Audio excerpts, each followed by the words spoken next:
భారత్ మాతా key Bharat మాతా key. ఇంతేనా ఉత్సవాలు వద్దాము? గిఫ్ట్ ఎవరిస్తారు? ఎవరి గిఫ్ట్ ఇది? మోడీ గిఫ్టే కదా. మరి మోడీ గారు ఎక్కడున్నారు? ఢిల్లీ లేడు, వేరే దేశంలో ఉన్నాడు. అక్కడికి వినబడాలి మీరు భారత్ మాతాకి చేయండి. అక్కడి మోడీ గారు అబ్బా ఉస్మానాబాద్ స్టూడెంట్స్ తోపులు రానాలి అనాలి లేదా? గట్టిగా అంటారా లేదా? కొంచెం సౌండ్ ఎక్కువైంది అనుకుంటానా? భారత్ మాతాకి రెండు చేతులు పైకెత్తాలి. భారత్ మాతాకి, భారత్ మాతాకి, భారత్ మాతాకి. వినోడ మోడీ గారికి బస్ పోయి చెప్తా. అందరికీ నమస్కారం. వేదిక పైన ఉన్నటువంటి గౌరవ కలెక్టర్ గారు, గౌరవ అడిషనల్ కలెక్టర్ గారు, డిఓ గారు, ఆర్డీఓ గారు, మున్సిపల్ కమిషనర్ గారు, వేదిక పైన పెద్దలు, విద్యార్థులు, ఉపాధ్యాయులు, పేరెంట్స్, వివిధ రాజకీయ పార్టీ నాయకులు, పాత్రికేయ మిత్రులందరూ కూడా హృదయపూర్వక నమస్కారాలు. ఇది 4వ కార్యక్రమం. నరేంద్ర మోడీ గారి యొక్క సూచన మేరకు, వారి యొక్క ఆలోచన మేరకు ఈ సైకిళ్ల పంపిణీ కార్యక్రమాన్ని కరీంనగర్ పార్లమెంట్లో తీసుకోవడం జరిగింది. మేము 2వసారి ఎంపీ గెలిచిన తర్వాత ఈ పార్టీ ఆ పార్టీ ఎంపీలు కాకుండా అందరి ఎంపీలతో కూడా నరేంద్ర మోడీ గారు చిట్ చాట్ మాట్లాడుతూ మిమ్మల్ని గెలిపించినటువంటి ప్రజలకు మీ నియోజకవర్గంలో ఏదో ఒక గొప్ప కార్యం చేసి చూపెట్టండి, విద్యా వైద్య విషయంలో చేసే ప్రయత్నం చేయండి అని చెప్పి నరేంద్ర మోడీ గారు ఏదో సూచన ఇచ్చారో దాన్ని ఆలోచించిన తర్వాత ఏదో ఒకటి చేయాలని చెప్పి అనేక మందితో చర్చించిన తర్వాత ఈ సైకిళ్లను విద్యార్థులకు అందించాలని చెప్పి ఒక ఆలోచనతో ఈ కార్యక్రమాన్ని తీసుకోవడం జరిగింది. ఇవాళ వాస్తవానికి నేను ప్రజా సంగ్రామ యాత్ర చేస్తున్నప్పుడు నిర్మల్ జిల్లాలో చాలా ప్రాంతాలు, అనేక ప్రాంతాల్లో పాదయాత్ర చేసినప్పుడు చాలా మంది చెప్పులు లేకుండా వచ్చి సెల్ఫీ దిగేటోళ్ళు, చిన్నపిల్లలు వచ్చి దిగేటోళ్ళు, కాళ్ళు కాలుతుంటే కూడా అన్న సెల్ఫీ అంటోళ్ళు. చాలా మందికి అప్పుడు పాదయాత్ర చేసినప్పుడు దాదాపు 5 నుంచి 10,000 మందికి చెప్పులు కొనిచ్చిన. నేను చెప్పులు వేసాను గొప్పట్లేను. సమాజంలో ఈ విధమైన పరిస్థితి ఉన్నది, పేదరికం ఇంకా ఉంది, చెప్పులు లేకుండా బట్టలు లేకుండా ఉండే పరిస్థితి ఉన్నది.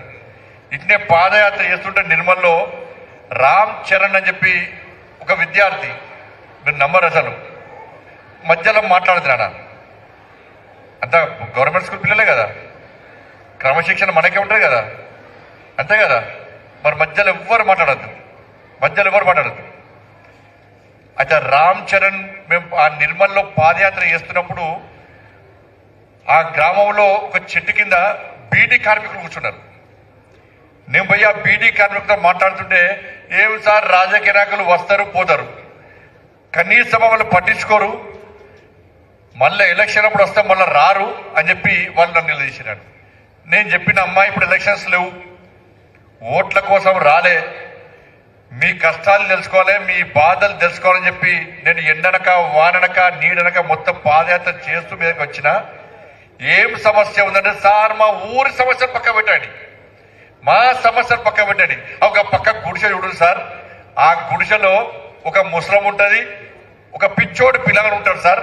వాళ్ళ గుడిసె మొన్న వర్షానికి కూలిపోతే మేమే మనిషికి 50 రూపాయలు వేసి ఆ గుడిసె కట్టించినాము, ఒక్కసారి పోయి చూడండి అంటే నేను పోయేసరికి ఒక అబ్బాయి ఉన్నాడు, వాళ్ళ అమ్మ ఉన్నది, మా అమ్మమ్మ ఉన్నది. ఏందమ్మా నీ పేరు ఏం పేరు అంటే రామ్ చరణ్ అన్నాడు. వాళ్ళ అమ్మను వెంటనే వాళ్ళ అమ్మమ్మ ఏమన్నది, మరి పిచ్చోడు సార్ అంటుంది వాళ్ళ అమ్మమ్మ. చూస్తట్టు లేడు కానీ పిచ్చోడు సార్ అంటున్నారు. అన్నక్కడ కొంచెం అబ్బాయితో మాట్లాడక, లేదు పిచ్చి కాదు మంచోడే అని చెప్పి వాళ్ళ అమ్మమ్మని బయటికి పంపించి ఆ అబ్బాయితో కూర్చొని మాట్లాడినా. నువ్వు స్కూల్కి పోతావా? పోవంటే నేను స్కూల్కి పోను సార్, డైరెక్ట్ నేను స్కూల్కి పోను సార్, పోను సార్ అంటున్నాడు. ఈ స్కూల్కి పోను సార్ అంటే అందరు పిచ్చోడు ఉంటారు, ఆ గ్రామం మొత్తం పిచ్చోడు ఉంటున్నారు వాడిని.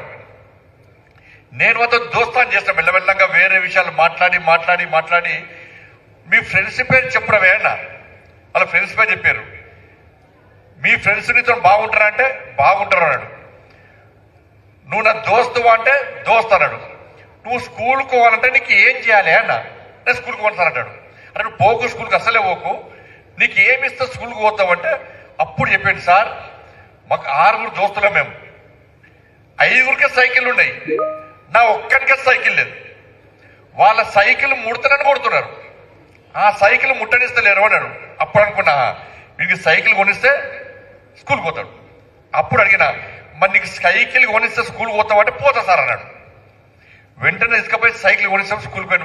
మళ్ళీ నిన్నే తెలుసుకుని ఏమైందంటే 2-3 సంవత్సరాలు స్కూల్కి పోయినట. ఇప్పుడు మన స్కూల్ బంద్ చేసినట, పెద్దోడు అయిపోయాడు. ఇప్పుడు ఇక నిన్న మా వాళ్ళకే చెప్పినా, నువ్వు మళ్ళీ పోవాలి, మీరు మళ్ళీ పోయి వాడు స్కూల్కి పోవాలంటే మళ్ళీ ఏం చేయాలి, మళ్ళీ వేస్తా, కానీ హెలికాప్టర్ కొనిమంటే కొని అని చెప్పినా అన్న.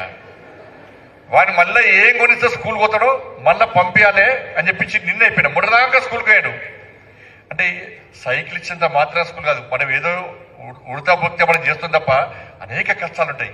ఫీజు కట్టాలి, బుక్స్ కొనియాలి, బట్టలు కొనియాలి. మీరు నంబర్, నిన్న నేను సైకిల్స్ ఇస్తున్నా, ఏడా హుజాబాద్లో సైకిల్స్ ఉంటుంటే స్టూడెంట్స్ వరకు బట్టలు లేవు.